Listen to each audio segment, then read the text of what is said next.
السلام علیکم. آپ پہلے بولیں. Good morning. Good morning Pakistan. Good morning Pakistan. کیسے ہیں آپ لوگ؟ کیسے ہیں رائز اینڈ شائن میں خوش آمدید آپ کو. جی آج ہم نے سوچا کہ زہیب کیوں نہیں ویلکم کرتے ہے نا, تو زہیب کو بھی ویلکم کرنے کا آج ہم نے موقع دیا, لیکن صرف آج کے دن. اچھا ٹھیک ہے, جب موقع ملے گا کر لیں گے, جب آپ موقع دیں گے کر لیں گے. زہیب آج 2025 کا پہلا تھرسڈے ہے. کتنا آپ کی سیلری کتنی رکھے پھر آپ یہ بتائیں اس حساب کتاب کی. دیکھیں یہ حساب سے تو بہت زیادہ بنتی ہے, لیکن ہم تھوڑی تھوڑی کر کے لے لیں گے. ٹھیک ہے نا جی ناظرین, شو میں کیا کیا یہ بتائیں. Doing well. آج جی شو میں بڑا مزہ آنے والا ہے, بیکاز بہت ساری خبریں ہم کوشش کرتے ہیں کہ ہم کور کریں. تو جی شو میں ہوگا وزیر اعظم پاکستان نے دورہ کراچی کی بات کریں گے. وزیر اعظم نے دورہ کراچی میں کاروبار کی بہتری اور ترقی کے امکانات میں کتنی بہتری آئے گی, بالکل یہ بات کریں گے. برٹش اسکواش چیمپئن بھی آج ہمارے ساتھ ہیں, جونیئر اسکواش وہ جیتے ہیں اور پاکستان کا نام ہم فخر سے روشن کیا ہے انہوں نے. اور موسم سرما کے رنگ نرالے ہیں ہر جگہ, بہت ہی کہیں لوگ انجوائے بھی کر رہے ہیں, کہیں پریشانی کا سامنا, اس کا بھی احوال ہوگا. بالکل. اور سردی کا احوال تو ہم دیں گے ہی آپ کو. اس کے علاوہ سمندر پار پاکستانی اس کی کہانی ہوگی, اوورسیز پاکستانی اس کی کہانی ہوگی, سندھ میں جو ڈیولپمنٹ کے کام ہو رہے ہیں اس پر بھی ہم کچھ بات کریں گے. تو یہ کچھ آج شو میں ہونے جا رہا ہے, بہت ہی مزے کا شو ہے جو ہم نے بالکل جی.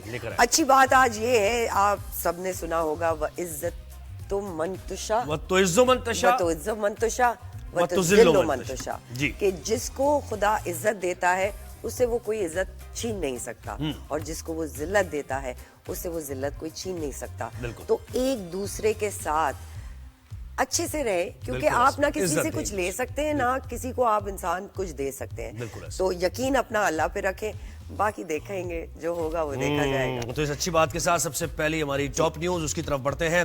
اور پہلی خبر یہی کہ وزیر اعظم میاں محمد شہباز شریف نے کراچی کا دورہ کیا ہے, سندھ کا دورہ کیا ہے, اور انہوں نے اس دورے کے دوران بڑے اہم معاملات پر انہوں نے بات کی ہے. سب سے پہلے تو اس دورے سے متعلق بتایا جا رہا تھا کہ وہ ٹیکس اصلاحات کی بات کریں گے. پھر ایک جو پروگرام لانچ کیا ہے وزیر اعظم نے, اس پروگرام کے تحت ایکسپورٹ اورینٹڈ آپ کی اکانومی ہوگی, یعنی ایکسپورٹ کو بڑھایا جائے گا اور اکانومی کو اسٹیبل کیا جائے گا. پھر ٹیکسیشن کا نظام, آپ کا ٹیکس ریفارمز کی بات ہوتی ہے, ٹیکس ریفارمز کس طرح کی جائیں گی, اس میں اصلاحات کیسے لائی جائیں گی, ایف بی آر کی ریفارمز کس طرح کی جائیں گی, اسٹاک ایکسچینج کے جو معاملات ہیں ان پر. اور وزیر اعظم نے دورہ کراچی کے دوران ملاقاتیں تو کی, اہم ملاقاتیں کی.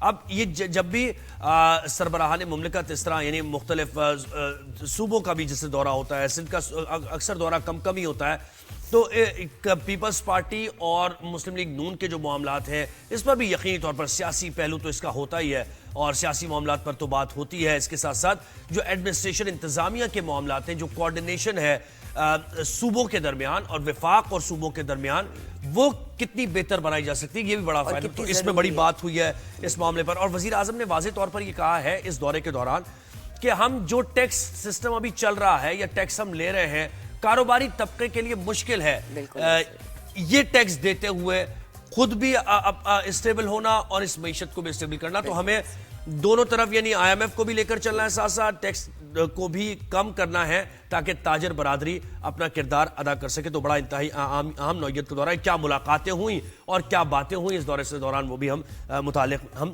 جانیں گے بھی. تو یہ ہماری پہلی ٹاپ سٹوری وزیر اعظم کے دورہ کراچی سے متعلق.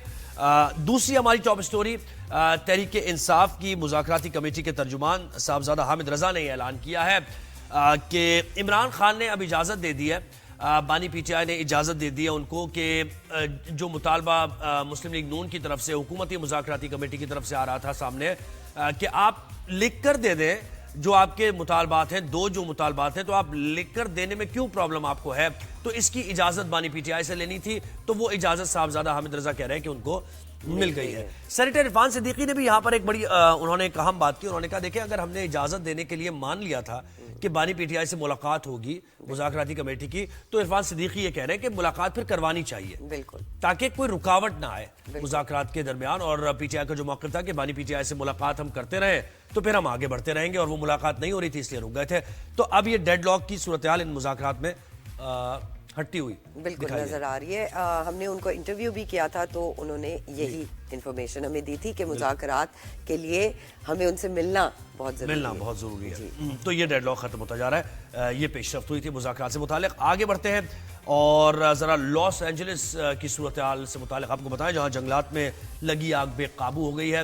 یہ مناظر آپ اگر دکھا سکیں مذاکراتی کمیٹی کے بعد بات کر رہے ہیں لاس اینجلس کی, جہاں پر جھلس کر 5 افراد ہلاک ہو گئے ہیں, متعدد زخمی ہیں, 1000 سے زائد گھر جل کر خاکستر ہو گئے ہیں. اسکول اور ہالی ووڈ اداکاروں کے گھر بھی اس میں شامل ہیں.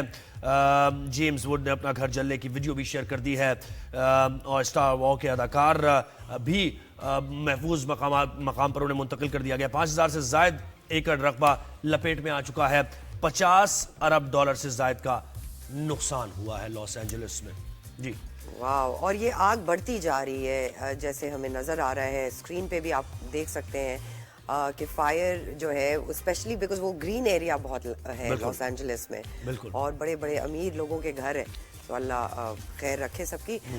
جی اب تھوڑی اپنی ملک کی طرف آتے ہیں. ملک بھر میں سردی کی لہر جاری ہے. بالائی اور میدانی علاقوں میں سردی کا شکنجہ جو ہے وہ کسا ہوا لگ رہا ہے. لیا -13, ایستور -11, اسکردو -7 ریکارڈ کیا گیا ہے. میٹ ڈپارٹمنٹ کے مطابق نے یہ بھی کہا ہے کہ اگلے چند روز میں سردی کی شدت اور مزید اضافے کی پیش گوئی کر دی ہے میٹ ڈپارٹمنٹ نے. تو جناب جو آپ سردی کے کپڑے رکھنے والے تھے, کیونکہ آن اے ریگولر جنوری ڈے ہماری سردی ختم ہو جاتی ہے, وہ نہ رکھیں. بالکل. تو یہ ہماری ٹاپ سٹوریز ہوئیں. شو کا باقاعدہ آغاز کرتے ہیں اور وزیر اعظم پاکستان کے دورہ کراچی کی ہم بات کرتے ہیں. وزیر اعظم کے دورے سے کراچی میں کاروبار کی بہتری اور ترقی کے امکانات میں کتنی بہتری آئے گی, اور مجموعی طور پر شہر کے معاشی معاملات میں کیا بدلاؤ آئے گا, اس پر بات کرنے کے لیے ہمارے ساتھ موجود ہیں عارف حبیب صاحب جو کہ معروف بزنس مین ہیں. عارف صاحب, اور یہ موجود بھی تھے کل وزیر اعظم کے دورے کے دوران, ان کی کیا ملاقات ہوئی ہے, کیا بات چیت ہوئی ہے, ہم جاننے کو بہت شکریہ عارف صاحب آپ نے وقت دیا. یہ بتائیے اس دورے سے آپ کو کتنی امیدیں ہیں, جو توقعات آپ کی طرف سے تھیں یا آپ کے مطالبات تھے, آپ کے تحفظات تھے, آپ نے سامنے رکھے, کیا رسپانس دیا وزیر اعظم نے ان پر؟ آئی تھنک کل کا ان کا دورہ تو مینلی یہ تھا کہ جو اسٹاک ایکسچینج کی اچھی پرفارمنس رہی ہے, اور جو انڈیکس ہے KSE 100 انڈیکس وہ 1 لاکھ سے جو عبور کر گیا, اس کی سیلیبریشن کے لیے وہ آئے تھے اور انہوں نے وزٹ کیا. اور ظاہر انہوں نے جو اسپیچ دی وہ آپ لوگوں نے سب لائیو ٹی وی پہ دیکھی, اور بعد میں آپ رپورٹ بھی اس کو کرتے رہے تھے. لیکن کوئی کل انٹریکٹیو ڈائیلاگ جو ہے وہ نہیں ہوا تھا بزنس کمیونٹی کے ساتھ. بٹ انہوں نے جو بھی پرابلمز ہیں ابھی اکنامی کو درپیش ہیں اس کا انہوں نے ذکر کیا, جیسے ہائی ٹیکس ریٹس ہیں, ہائی انرجی کاسٹ ہے, اور اس کے بارے میں جو ہے انہوں نے بتایا کہ اس کاسٹ کے ساتھ جو ہے وہ کاروبار کا چلنا جو ہے وہ چیلنجنگ ہے, اور اس میں ہم بہتری کے لیے جو ہے وہ کام کر رہے ہیں, اور انرجی پرائسز کو کم لانا, اور ان کا انٹرسٹ ریٹ کم ہوئے ہیں, اور انٹرسٹ ریٹ میں اور مزید کمی کی جو ہے وہ گنجائش ہے. اور انہوں نے کہا کہ اور مزید جو ہم چاہتے ہیں کہ ہمارے انٹرپرینورز, انویسٹرز, ان کے ساتھ ہم ان کے مشورے سے جو ہے وہ آگے اپنی پالیسیز بنائیں. تو انہوں نے کہا کہ میں چاہوں گا کہ آپ لوگ جو ہے وہ اگلے ہفتے میں ہی آئیں اسلام آباد اور ہمیں مشورے دیں, اور اس مشوروں کی روشنی میں پھر ہم اپنے معاشی فیصلے جو ہے وہ کرنا چاہیں گے. فائنانس منسٹر نے کہا کہ ہم بجٹ کی تیاری جو ہے وہ ابھی سے شروع کر لیں گے, آپ سے ابھی سے ڈائیلاگ جو ہے وہ شروع ہو جائیں گے, تاکہ بجٹ سے پہلے ہی جو ہے وہ سفیشینٹ ٹائم ہو جائے کہ ہمیں آگے کیا پالیسی ڈائریکشن جو ہے وہ رکھنی ہے. تو یوں ایک تھا, اور اس پہ جنرلی یہ سمجھا جاتا ہے کہ جو 2024 کے اندر جو ہماری میکرو اکنامک اسٹیبلٹی ہم نے حاصل کی ہے, اس کے ڈیویڈنڈز جو ہے وہ 2025 میں ایکسپیکٹڈ ہیں. تو 2025 میں اسی ڈائریکشن کے ساتھ جو ہے وہ یہ کام کرتے رہیں گے تو مجھے لگتا ہے کہ اور جو ہے وہ بہتری آئے گی, کیونکہ ابھی یہ سال تو گورنمنٹ کی جو ہے وہ فائنینسنگ سائڈ کی جو اسٹیبلٹی کا اور بہتری کا ہے. اب جو عام لوگوں کے لیے جو ہے وہ اچھی ڈیولپمنٹ اور اچھی خبریں جو ہے وہ اب 2025 میں اس پہ کام کرنے کی ضرورت ہے تاکہ روزگار میں اضافہ ہو, لوگوں کی آمدنی بڑھے, ان کو یہ مہنگائی کو جو ہے وہ ڈیل کرنے کا جو ہے کے لیے ذرا ان میں کوشن پیدا ہو تو لوگوں میں اصل ریلیف حاصل ہوگا. جی عارف صاحب یہ بھی بتائیے, وزیر اعظم نے بہت زور دیا کہ اے کامرس اور پورٹ کے نظام کو جدید ٹیکنالوجی سے لیس کرنے پر زور دیا ہے. آپ کے خیال میں اس سے کاروباری افراد کا اعتماد اور ٹیکس کے معاملات آسان ہو جائیں گے؟ جی ڈیفینیٹلی, آئی تھنک اس میں تو کوئی دو رائے نہیں ہو سکتی ہے. یہ کرنا ضروری ہے, یہ تو آئی تھنک سب کو پتا ہے, لیکن جو سب سے اس میں کی فیکٹر ہے کہ اس کو امپلیمنٹ کرنا ہے, جی کر کے دکھانا ہے, وہ زیادہ امپورٹنٹ ہے. تو لوگ اس کو دیکھنا چاہتے ہیں کہ بھئی ابھی تک کیا ہوا ہے اور کتنا ہم حاصل کر سکے ہیں اور مزید شارٹسٹ پیریڈ میں ہم کتنا اور حاصل یہ اہداف جو ہے وہ حاصل کر سکیں گے. اچھا, ٹیکس کلیکشن کی بھی بڑی بات ہوئی اور ٹیکس ریفارمز کی, ایف بی آر ریفارمز کی بات ہوئی. پھر تاجر برادری سے متعلق تو وزیر اعظم نے واضح طور پر کہہ دیا کہ یہ جو اس وقت ٹیکس پے کر رہی ہے تاجر برادری, یہ پے کرتے ہوئے کمپیریٹیو ہونا اور معیشت کے لیے کنٹریبیوٹ کرنا بڑا مشکل ہو جائے گا. لیکن دوسری طرف آئی ایم ایف کا بھی معاملہ ہے, تو ان معاملات پر آپ کیسے دیکھتے ہیں, صحیح سمت میں جا رہے ہیں؟ آئی تھنک دیکھیے اس میں تو جو ٹیکس کی کلیکشن جو ہے وہ دو فیکٹرز کی وجہ سے جو ہے وہ بڑھتی ہے. ایک تو یہ ہے کہ اکنامک ایکٹیویٹی جو ہے وہ بڑھے, اور اکنامک ایکٹیویٹی جب بڑھتی ہے کہ جب ہماری جو پروڈکشن کی لاگت جو ہے وہ کم ہو, یعنی انرجی کی پرائسز کم ہو, انٹرسٹ ریٹ کم ہو, تو جو ہے وہ ایکٹیویٹی بڑھتی ہے, اور ایکٹیویٹی بڑھتی ہے تو گورنمنٹ کے ریونیوز بڑھتے ہیں, کیونکہ گورنمنٹ ہر اکنامک ایکٹیویٹی میں پارٹنر ہے, پروفٹ میں پارٹنر ہے.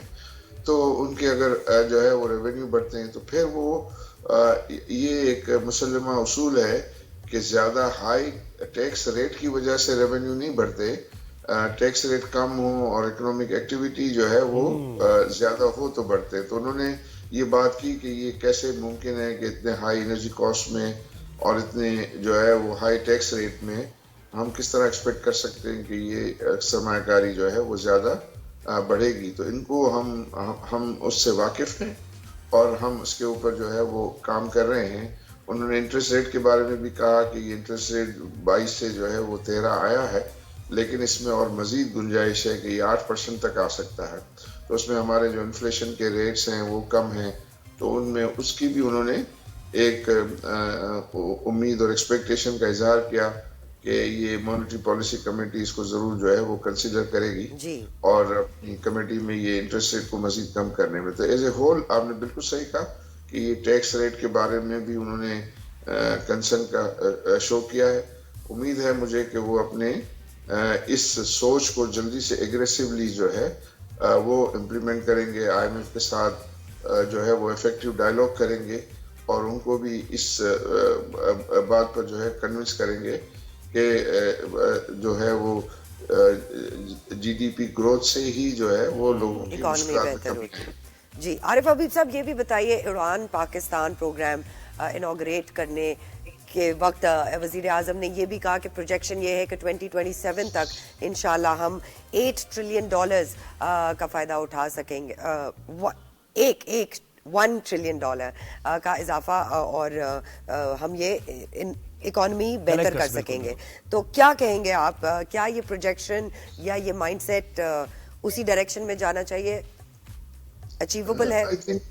جی آئی تھنک انہوں نے یہ کہا تھا کہ اس وقت جو ہماری اکنامی جو ہے کی سائز ہے وہ $400 بلین ہے, اور وہ ہم چاہتے ہیں کہ اگلے 10 سال میں جو ہے اس کو ہم $1 ٹریلین کی جو ہے وہ کی سائز بنا لیں, اکنامی جو ہے وہ بنا لیں. تو ظاہر ہے اس کے لیے ہر سال ایک ہمیں امپریسو گروتھ کی جو ہے وہ ضرورت ہے. قرآن پاکستان میں انہوں نے بہت سارے ٹارگیٹس جو ہے وہ بتائیں کہ ہم یہ پلان کریں کہ یہ چیزیں جو ہے ان ٹارگیٹ کو ہمیں اچیو کرنا ہے, اور ظاہر ہے وہ ٹارگیٹ کو اچیو کرنے کے لیے ایکسٹراورڈنری محنت کی اور رائٹ پالیسیز کی ضرورت ہے. اور اس میں سب سے بڑی بات میں سمجھتا ہوں کہ تمام اسٹیک ہولڈرز میں, تمام پاکستانیوں میں اتحاد ہونا بہت لازمی ہے, کہ ہم ایک دوسرے کو سپورٹ کریں, ایک دوسرے کو ہیلپ کریں, تب جا کے ہم یہ آبجیکٹیوز جو ہے وہ حاصل کر سکیں گے.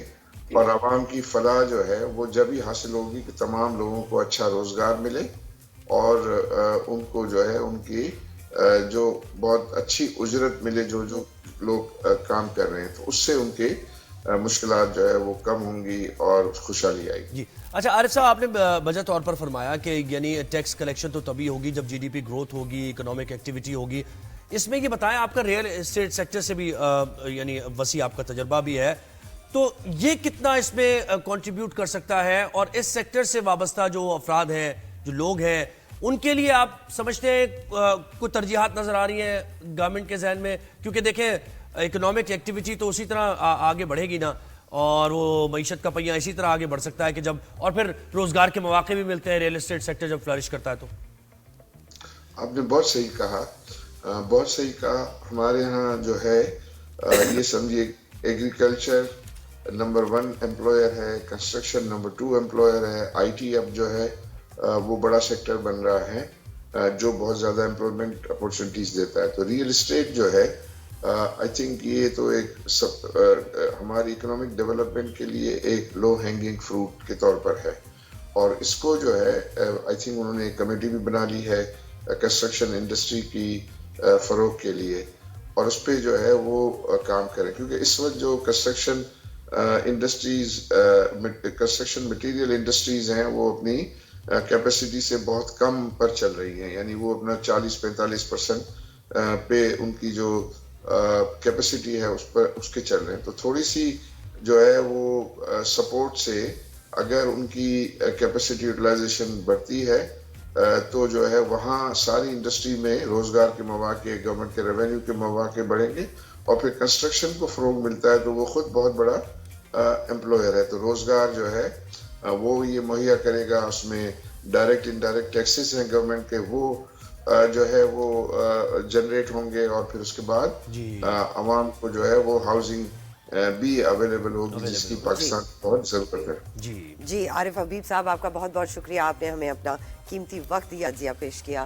تو وہ یہی کہہ رہے ہیں کہ ترجیحات حکومت کی لگ رہی ہیں کہ وہ ایک صحیح سمت میں جا رہے ہیں. اب ان ترجیحات پر کیسے عمل درآمد ہوتا ہے یہ آنے والا وقت بتائے گا. ایک بریک ہم نے لینا ہے, بریک کے بعد, اور انہوں نے یہ بھی کہا کہ امپلیمنٹیشن بہت ضروری ہے. بہت ضروری ہے, بالکل. جی جناب, تو ایک چھوٹی سی بریک کا وقفے کا ٹائم ہوا ہے, ایک بریک کے بعد واپس حاضر ہوتے ہیں.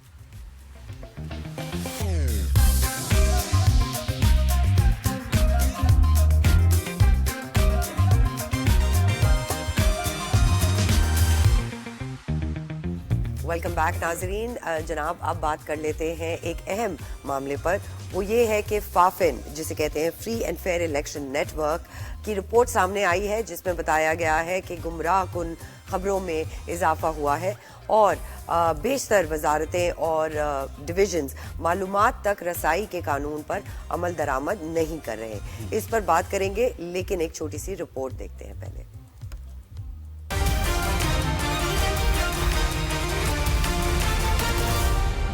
گمراہ کن خبروں میں اضافہ, بیشتر وزارتیں اور ڈویژنز معلومات تک رسائی کے قانون پر عمل نہیں کر رہے. فافن کا ہوش شبہ انکشاف. Free and fair election network FAFEN کا کہنا ہے کہ وفاقی حکومتوں کی اکثر وزارتیں اور ڈویژنز معلومات تک رسائی کے قانون کے تحت درکار لازمی معلومات عوام کے لیے ویب سائٹ پر جاری کرنے کے پابند ہیں. آئین کے مطابق وزارتوں اور ان کے ڈویژنز کو عوامی دلچسپی اور اہمیت کی معلومات کو آن لائن جاری کرنا ہوگا.